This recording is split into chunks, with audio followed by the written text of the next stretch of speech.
వాస్తవంగా చంద్రబాబు గారు అనకాపల్లి సభలో జాయిన్ అయ్యారు. ఇక్కడ సభలో లోకేష్ జాయిన్ అయితే అక్కడ సభలో చంద్రబాబు జాయిన్ అయ్యారు. ఇద్దరు కూడా హోదా గురించి మాట్లాడాలి.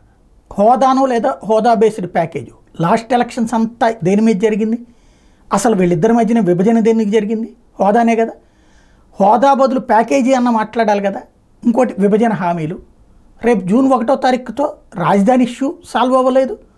అట్లాగే 80 సంస్థల వరకు సమస్యలు పరిష్కారం కాలేదని ఈనాడు ఇంటర్వ్యూలోనే నరేంద్ర మోడీ చెప్పారు. వాటిని పరిష్కరించాలి అని వీళ్ళు అడగటమో అంటే సరే బాబు గారు ముందు మాట్లాడకుండా ఈయన వెళ్ళిపోయారు కాబట్టి మోడీ గారు చెప్పలేకపోయారు. లోకేష్ గారికి అయితే అవకాశం ఉంది కదా, మాట్లాడలేదు.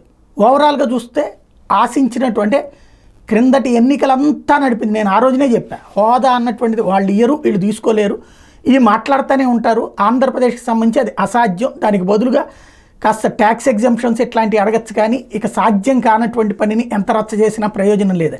అప్పుడు నన్ను దుమ్మెత్తి పోసినటువంటి వాళ్ళు ఇప్పుడు అదే చంద్రబాబు నాయుడు చేస్తున్నారు, అదే పవన్ కళ్యాణ్ చేస్తున్నారు. ఎవరు కూడా అసలు అంశమే ప్రస్తావించరు. అలాగే నరేంద్ర మోడీ ఎట్లాగో ప్రస్తావించరు.